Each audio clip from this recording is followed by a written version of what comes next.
여러분 안녕하십니까, 대인호기입니다. 오늘 5.18 진실찾기 7번째 편, 군분교 습격은 외부 세력이 개입한 군사작전이다, 이런 제목입니다. 자, 군분교라는 다리가 있습니다. 그 다리에서 이 정규 병력을 공격을 해가지고요, 완전히 이 정규 병력이 아주 박살난 사건인데, 이게 일반이 할 수 있는 사건이 아니라 외부 세력, 즉 군사력을 가지고 있는 외부 세력에 의한 군사작전이었다, 이런 내용을 보도해 드리도록 하겠습니다. 자, 스카이데일리, 여기 스카이데일리 홈페이지 오시면요, 아주 쉽습니다. 자, 스카이데일리 홈페이지 딱 들어오시면은 오른쪽으로 밑으로 쭉 내려가시면 이렇게 나와요. 5.18 진실의 문을 열다. 이거 누르시면은 여기 기사가 쭉 나옵니다. 그 중에서 오늘 7번째예요. 7번째. 지금부터 진행하도록 하겠습니다. 광주에서 허겸 기자가 취재한 내용입니다. 자, 여러분 여기 보시면 사진이 나와 있어요. 사진이 1980년 5월 18일 5.18 사건 이후에 벌어진 사건. 여러분 아시다시피 5.18 사건은 5월 18일 1980년 5월 18일부터 5월 27일까지 딱 열흘 동안 벌어진 사건입니다. 자, 여기 보시다시피 전경의 그 전투모를 뺏어섰죠. 복면을 쓴 무장괴한이 장교 우위를 입고 전남도청을 경계하고 있다. 습격을 받은 군의 피살 품목에 다수의 장교용 무기가 포함된 것은, 자, 1980년 5월 21일 24단 지휘 차량을 탈취한 것이 유일하다고 합니다. 그래서 그때 뺏었던 그 동일범의 소행이 일 가능성이 높다, 이런 사진이에요. 지금까지 칼빈 총의 총구를 아래 방향으로 매는 것은, 자, 여러분 보십시오.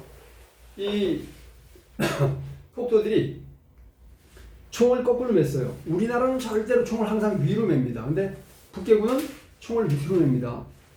우리는 여러분 훈련 받으실 때 아시겠지만은 총 맬 때 물 들어간다고 이 총구를 막는 장치도 있고요. 또 없으면 비닐로 묶고 이렇게 항상 이렇게 메고 다니는데, 북괴군은 물 들어간다고 거꾸로 매요.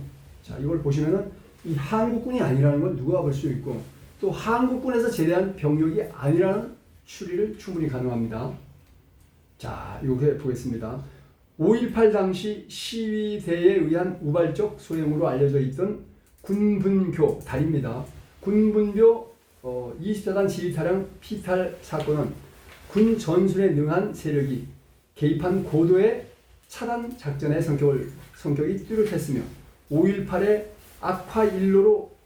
사건이 악화일로로 전환되는 군사적 변곡점이라는 분석이 제기되고 있습니다. 지금까지 계엄군에게 반발하며 맞서려고 한 시위대가 무기를 확보하기 위해 비전문적인 수법을 동원해서 우발적으로 군대를 기습한 공격 사건으로 인식되어 왔는데, 그러나 이 사건은 전날 발생한 대대적인 광주역 공격과 피탈 직후 벌어진 군수품 공장 기습, 아시아자동차죠, 및 군용 차량 탈취와 무기고 습격, 계엄군의 교전, 전라남도 도청 점령의 일까지 1년의 악화된 사건들과 맞물려서 완벽한 군사작전이 적용된 가운데 선제적으로 감행된 일종의 작전의 신호탄 격이라고 분석됐습니다.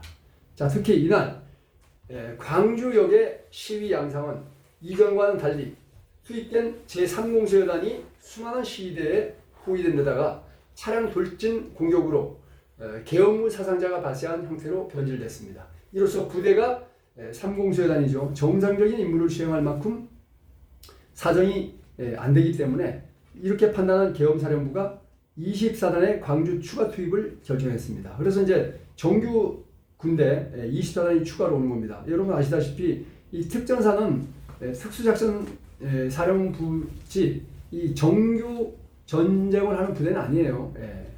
자, 그래서 여러분 다 아시겠지만 이 군 작전을 할 때 정규 사단이 작전을 하고요, 정규 사단의 전방 일부를 특공대가 담당을 하고, 특전사는 적 전방 40km 전방을 담당하는 특수부대입니다. 정규 작전을 하는 부대가 아니에요. 그래서 이 3공수여단이 완전히 이렇게 엄청난 공격을 받았기 때문에 이제 정규 작전으로 전환해야 되겠다는 결정하에 24단, 그 정규 보병사단이 이제 들어온 겁니다. 자, 이에 따라서 24단은 고속도로를 이용해서 지휘관이 인수하는 찝차 14대를 광주로 보냈지만 21일 08시 10분 광주 농성동에서 괴한들의 습격을 받아서 일부 찌푸차는 불에 타서 전소되고 일부는 총기류와 함께 강탈당했습니다. 군은 이 사건으로 찌푸차 14대, M60 기관총 2정, M16 소총 4정, 45구형 권총 1정, M60 탄약 200발, M16 탄창 91개, M60 차량 장치대 2개, 무전기 16대, 전투복 35벌, 장교우의 18벌, 방독면 18개 등을 빼앗겼고 814호 헌병차와 13호 보안대 찌프가 전소됐습니다. 이 사건으로 중상 2명, 경상 5명, 그 다음에 1명은 실종됐어요. 시체도 못 찾았습니다. 이런 사건이 발생했다는 거죠. 자, 1980년 5월 25일, 이게 아닙니다. 최근입니다. 작년이죠. 이 작년 본지가 단독 입수한 분석 자료와 증언에 따르면 시민군이 계엄군의 집단 발포가 있었다고 주장해온 당일인 21일 군은 일반 열차로 병력을 수송하는 상례와 달리 사단장 찝차를 비롯한 사령부 차량과 62연대 지휘부 차량을 화물열차가 아니면 수송할 수 없다고 판단해서 상급부대와 협의한 뒤 고속도로를 통해서 광주로 이동하도록 결정했습니다. 이 사실은 육군본부로부터 접수한 전투병과 교육사령부, 전교사죠. 전교사가 그에 따른 적합한 조처에 나서지 않았고 몇 시간을 달려 광주에 도착한 찌푸차 14대로 이루어진 62연대 지휘부 차량은 복면을 한 정체불명의 괴한들로부터 차량과 무기를 빼앗기는 수모를 당했습니다. 자, 근데 이게 참 의심스러운 게 길목에 우발적으로 출몰한 게 아니에요. 길목에 미리 장애물을 쌓아놨던 겁니다. 길목에 장애물 사전 적층, 철저한 차단 매복 작전은 양상이 뚜렷하다. 자, 군분교라는 다리죠. 24단 지휘차량 피탈 사건에서 괴한들이 일찌감치 중장비를 동원해서 서울, 광주 시내에 이르는 농성동 일대 길목 3곳을 차단한 뒤 군부대를 유인해서 매복 작전을 했다. 이렇게 볼 수가 있습니다. 이 같은 분석은 군 차량이 시민들이 모여있는 곳으로 이동하다가 우연히 서로 마주치게 됐고 계엄군의 반감을 품은 광주 시민들이 우발적으로 군 차량을 공격해 무기를 탈취했다고 알려진 그동안의 관점과는 완전히 큰 차이가 있다 이겁니다. 요 작전도를 보시면요. 자, 이 내려오는 길이죠. 내려오는 길에서 여기에서 바로 24단 14대 찝차가 피탈되고 2대가 전소한 사건입니다. 여기가 이제 군분교라는 다리가 있어요. 여기가 보시면 광주시 서구 쪽이죠. 자, 계속 진행하겠습니다.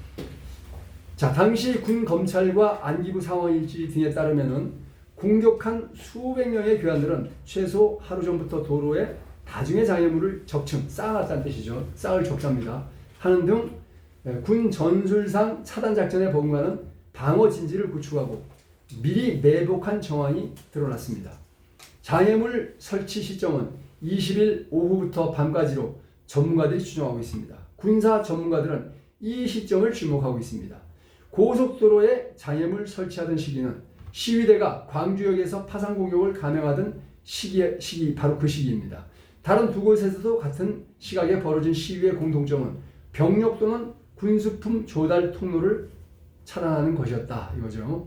군사 전문가 A씨의 분석에 따르면 괴한들은 차량 돌진으로 계엄군을 죽이던 시각에 서울 쪽 방면 광천동이죠. 에서 광주로 이르는 주요 길목 3곳에 다중의 장애물을 설치하고 도로를 완전히 끊어버렸어요. 파가지고 끊어버렸다 이거죠. 광주에 이르는 길목 3곳에 다중의 장애물을 설치하고 도로를 끊어버리는 짓을 했습니다. 차량이 빠져서 나오지 못해요. 여러분 그 고속버스나 큰 화물차도요.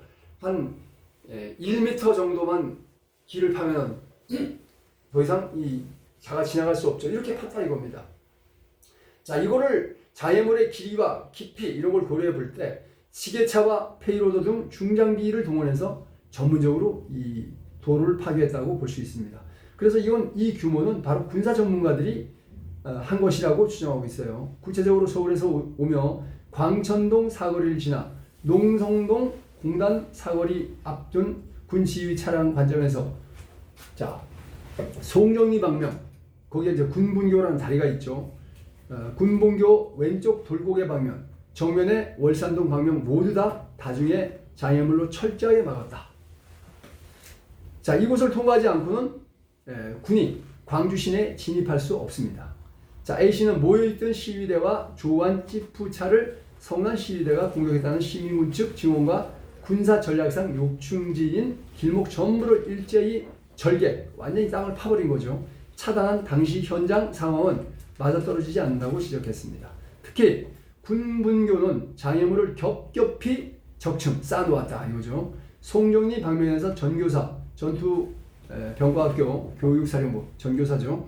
전교사가 있습니다. 송정리 방면에 군 전문가들은 스카이데이 1리에 괴한들은 서울에서 온 병력이 전교사로 합류할 것으로 내다봤을 것으로 추정했습니다. 실제 피해 당사자인 62연대 병력이 습격을 받자마자 미리 도착한 61연대는 전교사가 있는 서쪽 송정리 방면에서 동쪽 군분교 방면으로 접근을 했습니다. 이 같은 이치로 새로 진입하는 추가 병력이 동쪽에서 서쪽으로 향해 전교사에 집결할 것으로 미리 내다봤다는 예측입니다. 군 지휘부 간 무전을 도청 감청해서 이 경로가 사전에 노출된 정황도 폭로됐습니다. 여러분 아시다시피 미리 이 군대를 피습해가지고 무전기 뺏고 그러던 거 다 미리 이루어졌죠. 무장 세력은 전날 CBS 경계병을 공격해서 이미 무전기를 확보했고 아군끼리 5인 교전을 유도하는 등 군 지휘부의 무전을 적극 도청했다는 시민들의 증거가 공개된 바 있습니다. 이건 이제 작년 7월 13일자 송암동 5인 사격은 게릴라 전술에 군대가 당한 것이다. 이 보도와 연결되어 있는 겁니다. 자, 계엄사령부와 24단 작전처 상황 일지에 따르면 기습 공격은 62연대와 사령부 지휘 차량을 상대로 감행됐습니다. 24단 화학대장 김이영 소령이 인수하는 부대는 서울 쪽 방면에서 광천동을 지나 농성동 공단 입구에서 우회전한 뒤 서쪽 송정리 방면으로 진행하다가 군분교에서 예상치 못한 습격을 받았습니다.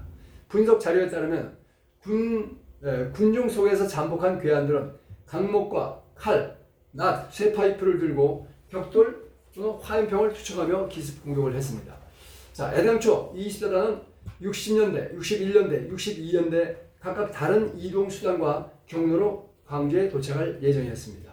61년대는 전날 밤 10시에 광주로 출발해서 21일 새벽 4시에 도착하고 62연대와 사령부는 21일 새벽 2시 30분에 서울 용산을 떠나 광주 송정리역에 다다를 계획이었습니다. 태능에 주둔했고 양평에서 병력이 추가 합류했던 60년대와 90일 포병대대는 가장 늦은 21일 9시 성남 비행장에서 출발할 예정이었습니다. 자, 자세히 보세요. 전교사 61년대 지원 안 했습니다. 전투병과학교 교육사령부 이 사령부와 61년대가 병력이 진입하는 걸 미리 차단 작전도 하고 미리 대비해서 이거 하지 않았습니다. 왜 안 했을까요? 복면을 쓴 공수부대 복장을 한 괴한들이 뒤에서 기습했다. 복면을 쓰고 공수부대 옷을 입었던 괴한들이 기습을 했는데 공수부대하고 아무 상관없는 거죠. 옷을 뺏어 입은 거죠. 자, 그 사건이 지금 사진으로 이렇게 기록되어 있습니다. 여기 바로 군분교 다리 이름이죠. 군 차량이 군분교에 다다르는 동안 전교사는 안내병력을 배치하지 않았습니다. 미리 도착한 61년대도 현장에 출동했다가 62년대가 피습되는 와중에 돌연 방향을 바꿔 회군에서 의무를 나왔다. 아니 이런 위험한 상황을 맞았는데 아주 그냥 도와주거나 그러지 않고 그냥 오히려 철수해버렸다. 이해할 수 없는 부분이죠. 자, 20사단은 출발 전 사단 군수参謀를 통해서 병력 이동 계획을 3군 군수参謀에게 보고했습니다. 군수参謀는 CAC 전교사 사령부죠. 군수참모에게 전달해서 이 정보를 공유했고요. 통상 작전에서 마중물처럼 안내부대가 미리 배치된다는 것은 상식이죠. 당시 육군본부도 전교사가 병력을 보내고 교통을 통제할 것으로 미리 준비해 줄 것으로 판단해졌는데 전혀 안 했어요. 최소한의 소요 군종이 도를 봉쇄했다는 첩보라도 미리 확보해서 알려줬어야 했는데 그것도 안 했습니다. 하지만 정교사는 단 한 명도 현장에 발견하지 않았고 이는 송암동 사건과 함께 5.18 기간 전교사가 한 미스테리한 행적 중의 하나입니다. 전교사가 진짜 아무 역할도 안 했죠.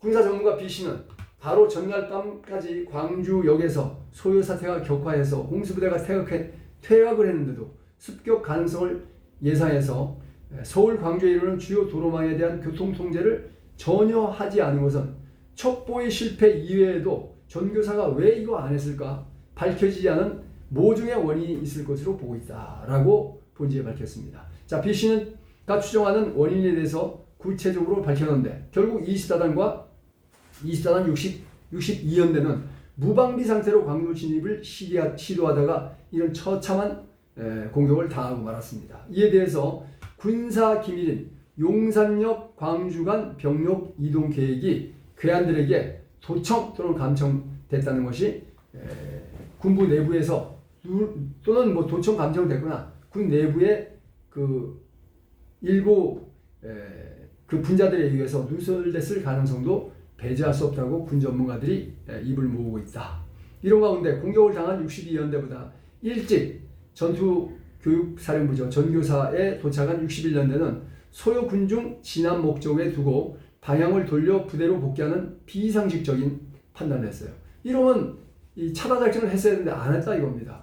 자, 24단 충정작전 결과 보고서와 95년 검찰 피의자 신문 보고서에 따르면 조사서에 따르면 당시 61년대는 소요 군중을 진압하라는 명령을 받고 차량 40대의 병력을 탑승시켜 돌고개에 도착을 했지만 대대장의 보고를 받은 연대장은 사령관에게 현지 상황을 보고한 뒤 상무대로 복귀하라는 지시를 받고 즉시 복귀해버렸습니다. 회군 시간은 최초의 피습이 있은 지 불과 10분이 흐른 오전 8시 20분쯤입니다. 자, 황서영 여러분 아시죠? 황서영 좌파 작가입니다. 황서영의 저서로 처음부터 알려졌던 죽음을 넘어 시대의 어둠을 넘어라는 2017년 5월판을 보면 186쪽에 당시 지휘관의 실명이 언급되어 있습니다. 이 책에 따르면 61년대 이 대대장 김형곤 중령은 광주 시민들이 몹시 흥분된 상태라고 판단했고 주위에서 구경하는 사람들이 계엄군이 시내로 들어가지 않은 것이 좋겠다라고 만류하자 연대장에게 무선으로 상황을 전하고 상무대로 복귀했다고 합니다. 자, 61년대는 열차 이동 중인 사령부를 엄호하기 위해서 특단의 조치에 나섰다는 기록이 전혀 없습니다. 괴한들이 어떤 복장이었는지도 시사하는 바가 큽니다. 군사 전문가들은 일반 시민들로 구성된 시위대와 구분되는 무장 세력의 작전 지휘 가능성을 염두에 두고 사건을 들여다보고 있어서 대견의 관심이 쏠립니다. 일부 휩쓸린 광주 시민들이 자발적 항거였다고 증언하고 있지만 군 전문가들은 군사 작전을 방불케 하는 체계적인 저들의 움직임을 배후에서 조종한 지휘부가 있다는데 의견의 일치를 보고 있다. 이렇게 볼 수 있습니다. 전단 회고록에는 시위 군중과 구분되는 무장 시위대의 존재가 일부 묘사되어 있습니다. 회고록 1권 404에서 405페이지에는 인솔 장교가 차에서 내려 통과시켜줄 것을 설득하는데 갑자기 진행 방향과 반대쪽인 24단 지휘부 차량 뒤편에서 잠복해 있던 1단의 무장 시위대가 쇠파이프와 낫 화염병 등으로 공격해왔고 사단장 차를 비롯한 14대의 차는 모두 불타거나 탈취당했다고 상술했습니다. 그러면 잠복해 있던 정체불명의 무장 시위대는 그 장소에 있던 일반 시위 군중과 분명히 구별할 수 있을 만큼 행동 거지가 민첩하고 조직적이었다며 24단 지휘부가 광주 톨게이트를 통과할 것이라는 사실을 미리 알고 잠복해 있다가 화염병 등으로 공격한 것으로 봤습니다. 무엇보다 무장 시위대 가운데서 일부는 경찰 복장과 공수부대 복장을 갖춘 채 복면을 하고 있었다고 기술을 한 대목의 눈에 띕니다. 회고록은 사단의 주력이 아닌 단순한 차량 행렬에 불과했고 또 그때는 이미 시위대가 경찰과 군의 무전기를 탈취해간 상황이어서 군부대의 이동 정보를 알 수 있었다고 하더라도 육군 사단 중에서 정예부대인 24단 지휘 차량의 행렬을 게릴라 작전하듯이 공격했다는 사실에 비추어 볼 때 복면 시위대의 정체에 의문이 생긴다라고 말했습니다. 자, 육사총 구국동지회 초대 회장을 지낸 지닌 이두호 사단법인 자유수호 국민운동 대표는 최근 기자와 만나서 괴한들이 시민군으로 위장하면 시민의 공격을 계엄군에게 책임을 전가할 수 있고 계엄군으로 위장하면 시민의 만행을 계엄군에게 책임을 전가할 수 있다면서 21일 하루 동안 위장뿐만 아니라 시민군의 전술은 화전 뭡니까? 서로 이렇게 화친하기도 하고 전쟁도 하고 화전이죠. 그 다음에 공격과 수비, 공수, 그 다음에 양동, 이쪽으로 가는 척하면서 저쪽으로 가는 게 양동이죠. 그러니까 화전, 공수, 양동 작전의 다양한 형태를 보인 사실을 강조했습니다. 자, 무장 세력 하루 전부터 함정을 미리 팠습니다. 이거는 고도의 전문가 솜씨다 이거죠. 62년대 사령부를 타격하고 지프 14대와 각종 무기 무전기를 탈취했고 경찰과 공수부대 복장에 복면을 쓴 괴한들이 군의 위장 양동 작전을 취했다는 것. 그 다음에 사전의 차단 작전을 실패했다 하더라도 전남도청 장악을 못했을 것이다. 이 차단 작전 때문에 전남도청을 장악했다는 거죠. 괴한들이 차량을 탈취하기 전 밖으로 나오지 말라고 주민들을 상대로 방송을 했습니다. 괴한들이 이 작전을 벌이기 전에 주민들 보고 나오지 말라고 방송을 계속 벌였어요. 이것도 괴한들이 작전을 벌인 그 의심스러운 장면입니다. 이 같은 의구심은 복면을 쓴 공수부대 복장의 괴한들이 지휘 차량 탈취에 앞서 주택가를 돌면서 밖으로 나오지 말라고 방송한 사실이 더욱 증폭됩니다. 자, 24단 60년대 수색중대장 김덕수 대위는 2018년 8월 광주 광청동 소재 노인회관을 방문해서 1980년 5월 상황을 노인들로부터 청취했어요. 여러 명의 할머니들은 그 시기를 상기하면서 정체불명의 사람들이 5월 21일 새벽 아침부터 일찍 총을 들고 나와서 집 밖으로 나오지 말 것을 방송했다고 증언했고요. 일부는 구경하다가 휩쓸린 이들을 제외하면 공격 주체 또는 지휘부는 평범한 광주 시민들로 구성된 시위대가 아니었을 개연성이 커지는 장면입니다. 자, 당시 동아일보 광주 주재 김영택 기자는 괴한들이 민간인이었느냐 하는 의문이 있다며 민간인이 정규군보다 강할 수는 없고 광주 시민들이라고 예외일 수는 없다는 취지로 언급했습니다. 여태껏 이 50여 명의 괴한들이 광주 시민들이었다는 증거는 어디에도 발견되지 않는다고 김 기자는 덧붙였습니다. 80만 쪽이 넘는 5.18 기록물이 유네스코 세계유산 기록으로 등재됐습니다. 역사로서의 5.18 이권, 김대련이라는 분이 진 거죠. 이 책에 따르면 낯을 든 시위대는 군 무전기를 탈취하자마자 사용법을 바로 터득했으며 그날 오후 3시에 중학생 특공대를 조직했을 때 중학생 시민군들에게까지 무전기 사용법을 금방 가르쳐준 사실로 미뤄볼 때 평범한 농민이나 시민일 수는 없다고 했습니다. 군 전문가들은 24단 피탈 사건을 이해하려면 먼저 전날 밤 치열하게 시위대와 공격을 받은 광주역이 어떤 곳이었는지를 살펴봐야 한다고 조언합니다. 광주 일대에서 임무를 수행 중인 3공수 여단은 20일 밤부터 차량 돌진을 비롯해 집요한 공격을 받으면서 수많은 시위대에 포위되어 있었습니다. 당시 3공수 여단 대원들의 증언에 따르면 차 온다는 소리를 듣고 노이로제에 걸린 지경이었다고 합니다. 결국 3공수 여단은 광주역 경계 임무를 포기하고 시위대에 광주역을 내주면서 간신히 벗어나 주둔지인 전남대 대학교로 21일 새벽 2시 30분쯤 되돌아올 수 있었습니다. 광주역은 열차로 대규모 병력과 장비를 수송해서 단시간 내에 광주 시내로 진입할 수 있는 위치에 있습니다. 계엄군의 인원 및 물자 장비 등을 충원해서 보급받을 수 있는 군사 전략상 베이스 캠프와도 같은 곳이었습니다. 군사 전문가들은 20일 밤에 집요한 공격은 계엄군이 광주역을 포기하도록 만드는 전술적 양상을 보였다고 지적합니다. 고속도로와 일반 도로로 이동한 24단 지휘 차량을 대상으로 한 기습도 같은 맥락에서 이해해야 한다는 것입니다. 군부대의 이동 상황에 따른 정보를 접하고 고도의 군사 작전의 일환으로 일반 시위대가 계획할 수 없는 장애물을 설치한 사실에 주목합니다. 상무대 근처 쌍촌동 도로상에 돌고개와 농성동 부근 도로상에 3곳의 도로가 차량에 빠질 정도로 절개 완전히 파진 거죠. 계엄군의 시내 진입을 차단할 목적으로 밤새 장애물을 설치한 것으로 보고 있습니다. 구체적으로 시내 쪽에서 고속도로 쪽의 도로를 거쳐 상무대로 가려면 반드시 거쳐야 하는 농성동과 화정동의 경계에 위치한 군분교 상에 시외 측과 시내 측에 각각 화손된 차량과 콘크리트 관, 강관, 그 다음에 원목 등으로 다단계의 장애물을 설치했는데 이는 고도의 군사적 식견을 가진 사람이 아니면 절대 설치할 수 없다고 힘들다고 분석했습니다. 그는 밤사이의 짧은 시간 내에 어떻게 토끼몰이식 함정 유인 형태의 장애물을 설치할 수 있는지를 살펴보면 단순한 장애물이 아닌 것을 알 수 있다고 했습니다.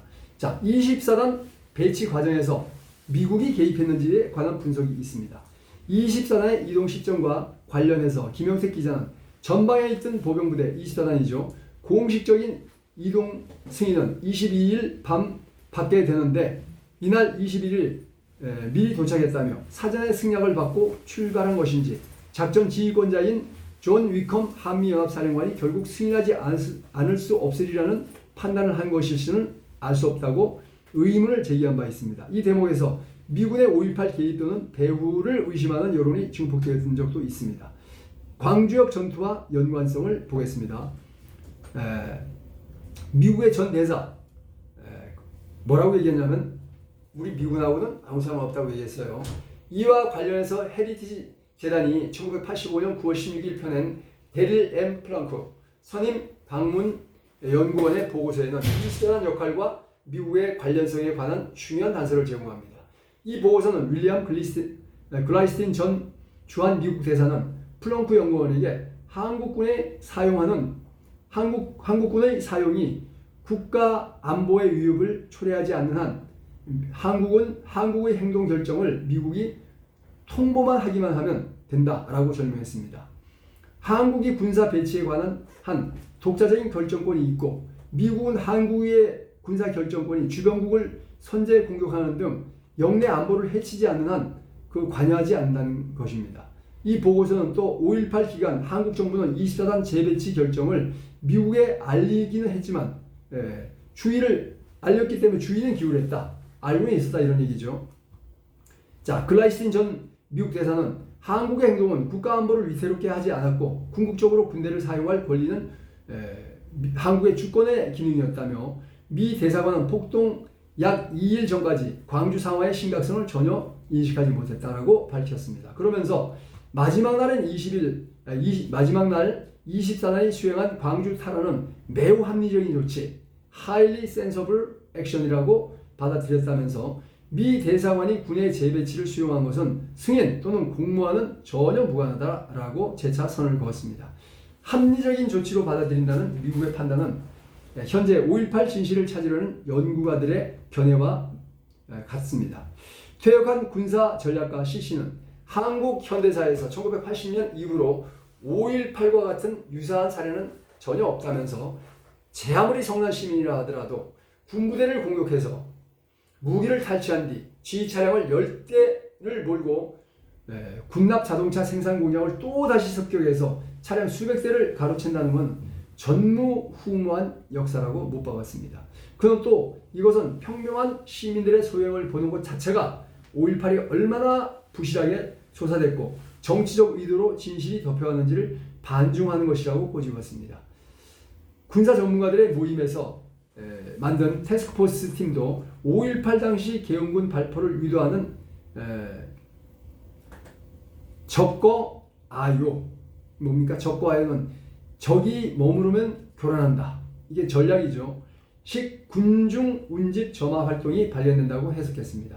이 TF팀은 20일 날 밤 시청과 전라남도 경찰청, KBS, MBC 무력화로 행정, 방송, 통신 기능이 불가능에 빠졌고 세무서에 이어 광주역을 내주면서 군수 기능, 교통이 완전히 마비됐다고 했습니다. 그러면서 31사단 공공기관 경계 병력에 대해서 공격으로 공권력 해체를 기도한 상황에 21일 24단 지휘 차량 탈취가 감행된 것은 산발적인 일회성 공격으로 보기보다 일련의 군사 전술이 적용된 전체 중 하나로 이해하는 것이 맞을 것이라고 얘기했습니다. 자, 24단이 피탈된 군 장비는 추가 무기 획득이나 거점 점령에 사용된 것으로 보인다. 특히 카빈 소총을 거꾸로 맨 채로 전남도총을 사수하는 괴한들에 의해서 피탈된 장교 우위가 발견된다고 전문가들이 주목했습니다. 지금까지 카빈 소총의 총구를 아래 방향으로 매는 것은 북한군의 특징이라는 주장이 제기돼 관심을 끈 바 있습니다. 우리 군은 총구를 하늘로 향해서 어깨에 매지만 북한군은 비에 젖어 고장이 날 가능성을 없애기 위해서 항상 총구를 아래로 향하게 맨다는 설명이 곁들여지면서입니다. 그러나 도청을 사수하는 정체불명의 무장 괴한들은 사병용 판초 우위 대신 장교용 우위를 착용했다는 지적이 공개되기는 이번이 처음입니다. 정보고는 21일 이전의 시위대로부터 습격당하면서 장교용 우위가 피탈됐다는 사실이 없다라고 했습니다. 장교용 우위는 24단 62연대 지휘차량 피탈 때만 강탈했다는 겁니다. 동일범의 소행 가능성에 무게가 실리고 있다 이겁니다. 자, 5.18 연구가 DC는 광주 사태의 본질은 제2의 6.25의 불길을 지피기 위한 불쏘시개의 역할로 보인다며 즉 군사작전이었다고 개인적으로 믿는다라고 했습니다. 자, DC는 이런 관점에서 보면 20일 광주역을 집요하게 공격한 것도 24단이 광주역으로 들어오지 못하게 하려 했던 것이고 군분교에 바리케이트를 치고 지휘 차량을 피탈한 것이나 61년대 2대들을 저지하기 위해 도로에 차단한 것, 전남도청을 정찰하러 나간 백성목 단장의 헬기를 공격한 것도 24단이 광주로 진입하지 못하게 취한 일련의 조치들이었다고 해석하고 결국 24단이 광주에 진입하지 못해서 도청을 빼앗겼다는 것입니다. 그리고 정부의 전술적 패배였다고 주장했습니다. 자, 여러분들 어떻게 생각하십니까? 광주에서 허겸 기자의 보도였습니다. 여러분들 기사는 스카이데일리 홈페이지에서 언제든지 볼 수 있습니다. 다음 방송은 8탄으로 계속 이어지겠습니다. 시청해 주셔서 감사합니다. 고맙습니다.